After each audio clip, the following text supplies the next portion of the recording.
신바람 사연 아파트, 오늘의 사연 시작하겠습니다. 안녕하세요. 저는 올해로 38살에 맞벌이 부부를 하고 있는 결혼 9년차 주부입니다. 딸 하나 아들 하나 낳아 행복하게 살고 있어요.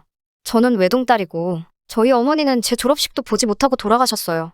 아버지와 단둘이 살고 있었는데 아버지는 엄마가 너무 보고 싶으셨는지 어느 날 갑자기 건강이 악화가 되셔서 손도 쓸 틈도 없이 돌아가셨습니다. 이후에 저는 고모댁에 맡겨졌고 성인이 되자마자 그 집을 뛰쳐나왔습니다. 워낙 안 좋았던 기억이라 딱히 설명드리기는 조금 그렇고 그냥 거기서 지내면서 굉장히 힘들었었다는 사실을 말씀드리고 싶어요. 어린 마음에 너무 힘들어서 그나마 엄마와 사이가 좋던 큰애 삼촌에게 도와달라고 부탁을 해봤는데 굉장히 난감해하시며 앞으로 이런 부탁은 자제해달라는 듯한 말을 들었고 그 이후로는 연락도 되지 않았습니다. 지푸라기라도 짚는 심정으로 이모에게 연락을 했지만 돌아온 건 돌아가신 엄마에 대한 나쁜 이야기였습니다. 사실 엄마가 아빠와 결혼하는 걸 외가에서 반대를 하셨거든요. 그래서 외가와는 거의 연을 끊고 지내고 있었어요. 집안꼴 그따위로 만들어놓고 시집갈 때부터 그렇게 될 줄 알고 있었다는 말을 들으니 엄마 쪽 친척들에게 더 이상 뭔가를 바라고 싶지 않았습니다. 그래서 제가 성인이 돼서 독립을 한 뒤부터는 친가, 외가 친척들 전부 연락을 안 하고 지내고 있어요.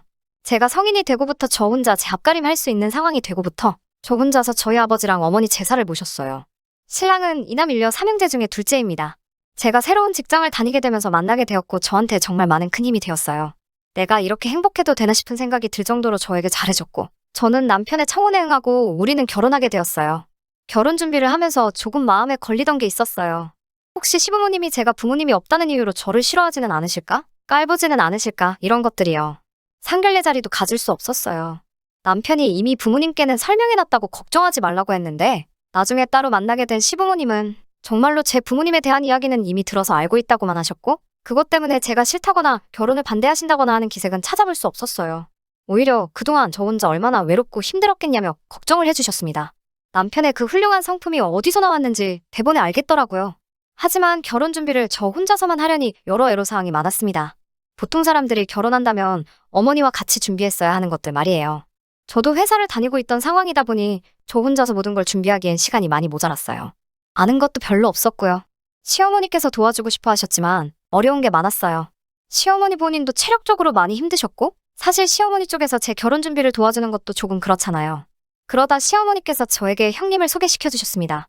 아주버님과 결혼할 때도 알뜰히 준비를 잘했고 아무래도 최근에 결혼을 했으니 시어머니보다도 더 잘할지 않겠냐면서요. 시어머니의 마음 씀씀이에 언제나 감사함을 여기고 있긴 하지만 형님하고 저는 도무지 잘 맞지 않았어요. 도움이 전혀 안 됐다고 하지는 않겠습니다. 하지만 저는 형님하고 같이 준비하는 하루하루가 정말 싫었어요. 여러 가지로 제가 부모님이 두 분 다 안 계신다는 사실을 가지고 저를 조금 깔본다는 느낌이 들었거든요. 저도 그 사실로 자격지심을 갖는 건가 혼자서 고민도 많이 했어요. 형님과 식장을 알아보러 간 날에 혼주석에는 누가 와 있을 거냐고 물어보더라고요. 어쨌든 제가 성인이 될 때까지 도와주신 고모가 계시긴 했지만 저는 제 혼주석에 고모가 앉아있는 모습을 원하지 않았어요. 저한테 지울 수 없는 큰 상처를 준 사람이기도 하니까요. 그렇다고 연을 끊어버린 어머니 쪽 친척인 이모나 삼촌들을 부르고 싶은 마음도 없었어요.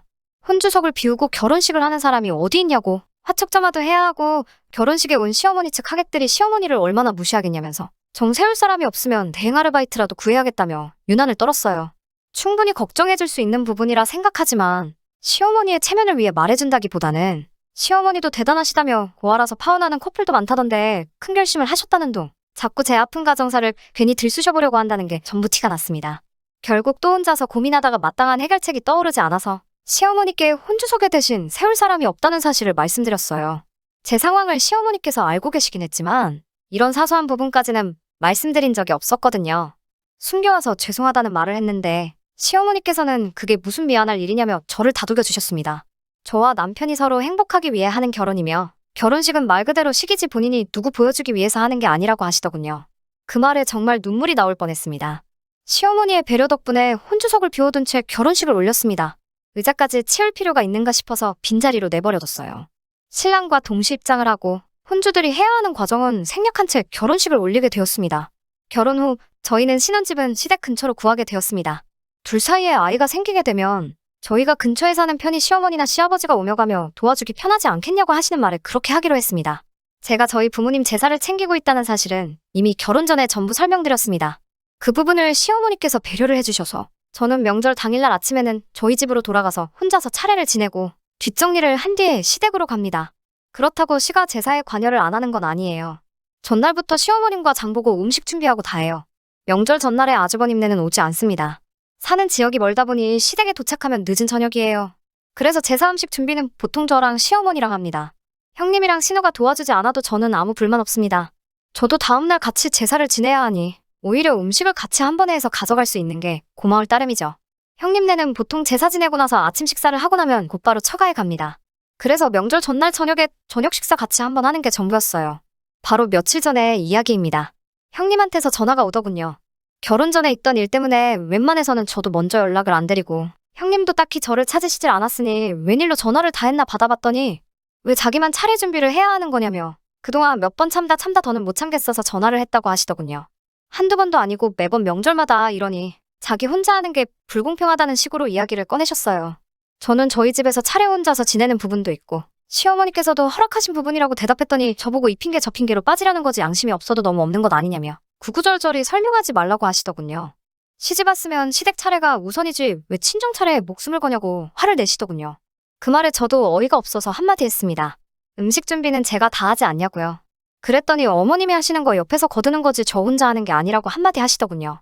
형님이 차례상 차리는 걸 제가 본 적이 없어서 모르겠지만 저희 시어머니 성격에 형님한테 혼자 다 차려놓으라고 맡기실 분도 아니고 전날 미리 해놓은 음식들 가지고 같이 준비하셨을 게 분명하거든요. 지금 명절날 일을 더하는 기분이 드셔서 그러는 것이면 형님은 대신 전날에 음식을 안 하지 않느냐고 한마디 했어요. 식사상을 내가도 제가 더 많이 내가고 뒷정리를 해도 제가 더 많이 한다고 형님은 전날 저녁에 오셔서 아침만 드시고 바로 친정으로 가는 반면에 저는 명절날 단 하루아침만 자리를 비우는 거지 명절 내내 시댁에 머물지 않느냐고 한마디 했어요. 형님은 자기는 친정이 있는데 동서는 친정이 없지 않냐며 자기야 자기 보고 싶어하는 부모님이 계시지만 저는 보고 싶어할 사람도 없으니 그것 때문에 시댁에서 종일 있는 걸 가지고 유세를 부리냐고 하네요. 가정교육 못 받은 게 이런 데서 다 티가 나는 거라고. 제 사정은 알고 없고 똑같이 시집은 마당에 별것도 아닌 이유로 자기한테 일 다 떠넘기지 말고 이번 명절부터는 차례 참석하고 나서 저희 부모님 차례를 지내던가 하라고 하고 전화를 끊어버렸습니다. 도저히 터져나오는 서러움을 이길 수가 없어서 일하다 말고 밖으로 나와 비상계단에 숨어서 혼자 펑펑 울었네요. 한참 혼자서 마음을 추스리고 있는 와중에 신우한테 전화가 왔어요. 올해는 친정에 안 가게 될 것 같다고 이번에는 자기도 명절 전날에 음식하는 거 도와주러 갈 테니까 먼저 장 보러 가지 말라고 전화를 한 것이었어요. 그 와중에 제가 흐느끼며 전화를 받고 있으니 무슨 일 있냐며 꼬치꼬치 묻는데 서러움이 올라와서 형님과 한 통화 내용을 전부 다 털어놨습니다. 그리고 그 일을 신우가 시어머니께 다 말했나 봐요. 그날 저녁에 시어머니가 퇴근하고 집으로 오라 하시길래 집으로 가지 않고 시댁으로 갔습니다. 시어머니께서는 저녁상을 차려놓으셨고 자리가 두 자리가 더 있길래 저희 말고도 또 누구를 부르셨나 했어요. 먼저 저녁 식사를 하고 있는데 아주버님네가 오시더라고요. 식사가 끝나고 어머님께서 두 며느리에게 할 말이 있다고 하시며 저랑 형님 앉혀놓으시고 이야기를 시작하셨어요. 형님에게 이제 너도 전날 와서 음식하는 걸 꺼달라 하셨습니다.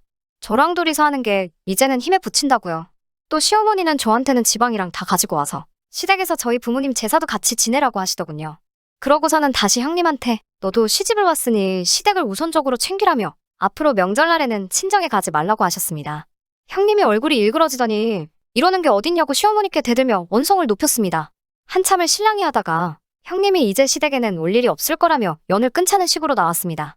그 말에 시어머니는 형님에게 너 하고 싶은 대로 하라고 하시며 대신 우리 죽기 전에 유산은 다 둘째랑 신우에게 나눠줄 테니 한 푼도 받을 생각 말라 하셨어요. 유산 이야기가 나오자마자 형님은 그런 게 어딨느냐며 바닥에 등을 깔고 드러누워 억울하다고 발버둥을 치기 시작했어요.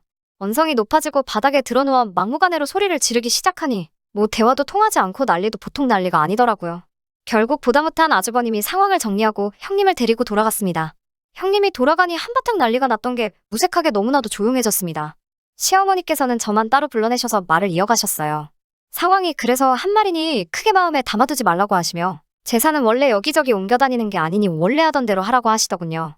하지만 첫째네가 이제 오지 않을 테니 아침에 조금만 더 일찍 일어나서 준비하는 걸 조금 도와줬으면 한다고 하셨고 저는 그 말에 그렇게 하겠다고 대답했습니다. 구정 연휴에는 예고한 대로 형님네는 방문하지 않았습니다. 제가 생각했던 대로 아침 차례상 준비하는 것 전부 다 시어머니가 혼자 준비하셨다고 해도 무방할 정도로 분주히 움직이시며 준비를 하셨고 제가 도와드려야 할 것은 많이 없었어요. 준비가 거의 다 끝나가니 도와줘서 고맙다고 말씀하시며 저도 이제 준비할 게 많을 테니 얼른 가보거라라고 하시면서 마무리 준비는 혼자서 다 하셨어요. 시어머니께는 감사한 마음뿐이네요. 제가 정말 좋은 사람을 만났고 좋은 가족을 만난 것 같습니다. 시부모님이 제 부모님이 되지는 못하겠지만 정말 제가 할 수 있는 모든 걸 다해 두 분께 저희 부모님께 못해드린 만큼의 효도를 하려고 합니다. 다음 달이면 시어머니 생신이네요. 여태껏 바쁘다는 핑계로 생신상 한번 내어드리지 못했는데 이번에는 정말 정성을 다해 한번 차려보려고 해요. 사연 들어주셔서 감사합니다. 끝까지 들어주셔서 감사합니다. 오늘의 사연은 여기까지입니다. 구독과 좋아요, 알람 설정 부탁드리고 더 좋은 사연으로 다시 찾아뵙겠습니다. 감사합니다.